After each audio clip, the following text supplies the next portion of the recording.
Hello friends, आपका जेके biology class में स्वागत है।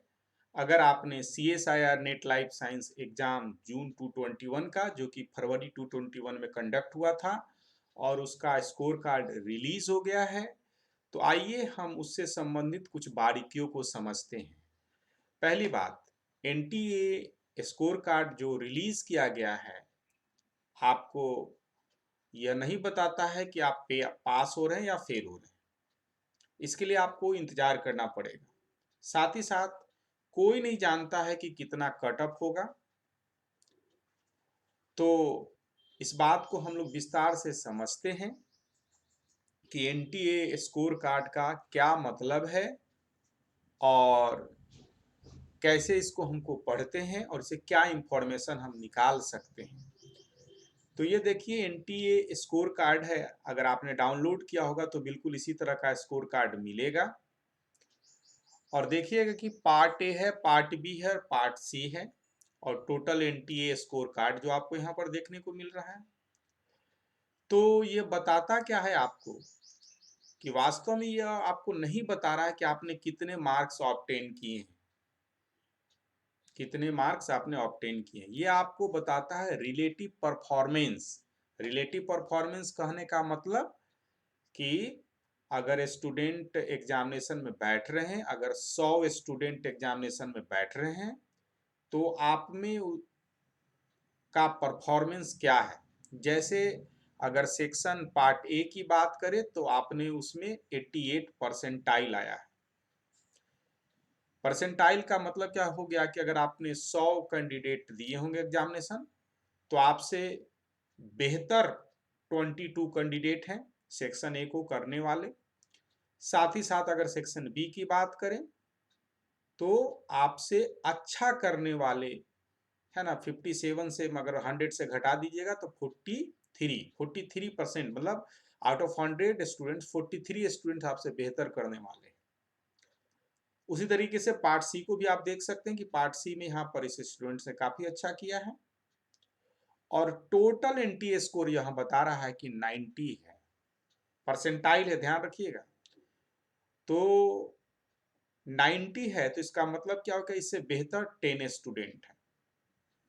अब थोड़ा और बात को हम लोग समझ लेते हैं कि अगर आप समझना चाहते हैं कि कैसे परसेंटेज और परसेंटाइल का क्या रिलेशन है और ये क्यों करने की जरूरत पड़ती है, तो इसके लिए मैंने एक अलग से वीडियो बनाया है जिसका लिंक मैं डिस्क्रिप्शन बॉक्स में डाल दूंगा। तो सारे परिस्थितियों में हमने ये देखा क्या कि यह हमको नहीं बताता है कि हमने कितना मार्क्स ऑब्टेन किया, आपको कितने मार्क्स मिले। यह आपको बता रहा आपका रिलेटिव परफॉर्मेंस 100 स्टूडेंट्स में कि आपका रिलेटिव परफॉर्मेंस क्या है। अब आगे और थोड़ा सा समझने की कोशिश करते हैं।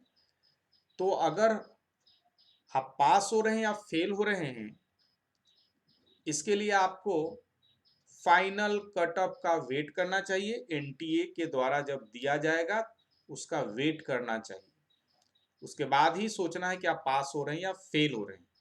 यह मल्टीपल फैक्टर पर डिपेंड करता है और उन फैक्टरों की जानकारी अभी तक किसी को नहीं है। अगर जानकारी होती तो ज़्यादा एक्यूरेट तरीके से फाइनल कटअप के बारे में बोल सकते थे। अगर इस बात से आप सहमत होंगे तो कमेंट बॉक्स में जरूर लिखिएगा, हम आपकी प्रशंसा करेंगे। चलिए अब समझते हैं कहने का क्या मतलब कि मैं ऐसा क्यों कर रहा हूं कि किन्हीं को नहीं मालूम है कि एक्यूरेट कटअप क्या जाएगा। इसके पहले मैं आपको बता देना चाहता हूं कि जो आपका मार्क्स जो आया परसेंटाइल के फॉर्म में आया है, क्यों ऐसा करने की जरूरत पड़ती है। तो होता क्या है कि एग्जामिनेशन अगर डिफरेंट शिफ्ट में होता है तो उसको नॉर्मलाइज करना पड़ता है, इसीलिए नॉर्मलाइज किया करना पड़ता है। इसीलिए क्या है कि आपको परसेंटाइल के फॉर्म में दिखाया जाता है मार्क्स को या आपके परफॉर्मेंस को। अब मैं बोल रहा हूं कि कोई नहीं जानता है एक्यूरेट कटअप, तो इसकी कहानी को समझिए थोड़ा सा।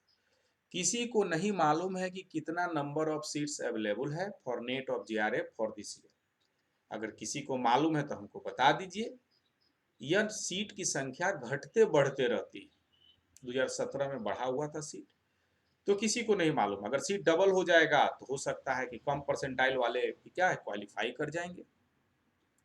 दूसरी चीज, नो वन, किसी को भी आइडिया नहीं है कि how many students have a same percentile.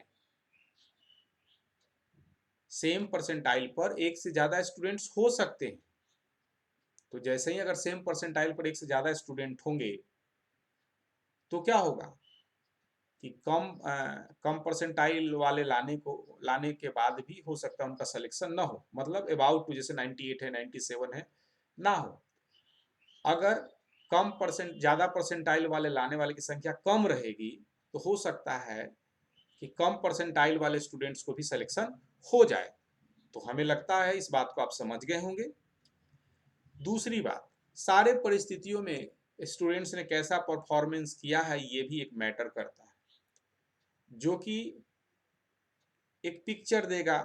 कब पिक्चर आपको देखने को मिलेगा कि स्टूडेंट्स का परफॉर्मेंस मॉर्निंग शिफ्ट में कैसा था, इवनिंग शिफ्ट में कैसा था, ये नॉर्मलाइजेशन के बाद ही आपको पता चलेगा। और नॉर्मलाइजेशन करने से होगा क्या कि अगर सेम मार्क्स भी आपने अगर ऑब्टेन किया है तो आपको डिफरेंट परसेंटाइल देखने को मिल सकता है आफ्टर नॉर्मलाइजेशन। इसके लिए मैंने एक अलग से वीडियो बनाया है जिसका लिंक मैं डिस्क्रिप्शन बॉक्स में डाल दूंगा, आप चाहें तो देख सकते हैं। तो इस वीडियो में बस इतना ही कुछ, मैं आपसे बस इतना ही कहना चाहता हूं कि अभी आप वेट करिए फाइनल कटअप आने का। हमें लगता है कि एक सप्ताह के अंदर ही आ जाएगा और आप अच्छे तरीके से होली फेस्टिवल को एंजॉय भी कीजिएगा। इसके साथ मैं ये भी कहना चाहता हूँ कि अगर आपको ये वीडियो पसंद है तो आप इस चैनल को सब्सक्राइब करें, लाइक करें, शेयर करें अपने दोस्तों के साथ। साथ ही साथ अगर आप अपनी निश्चित सफलता सुनिश्चित करना चाहते हैं तो आप हमारे साथ CSR net life science club में जुड़ सकते हैं, जहां पर ऑनलाइन ऑफलाइन दोनों बैच की सुविधा मौजूद है, जहां पर आपको बिल्कुल सरल भाषा में पढ़ाई जाती है और आपको 1 या 2 महीने के अंदर ही आपका कॉन्फिडेंस बढ़ने लगेगा। और विशेष जानकारी के लिए आप 6202692436 पर कंसल्ट कर सकते हैं। Thank you for watching the video. अपना कमेंट और सुझाव जरूर लिखें, हम आपकी बात के लिए प्रशंसा करेंगे। Thanks again for watching the video.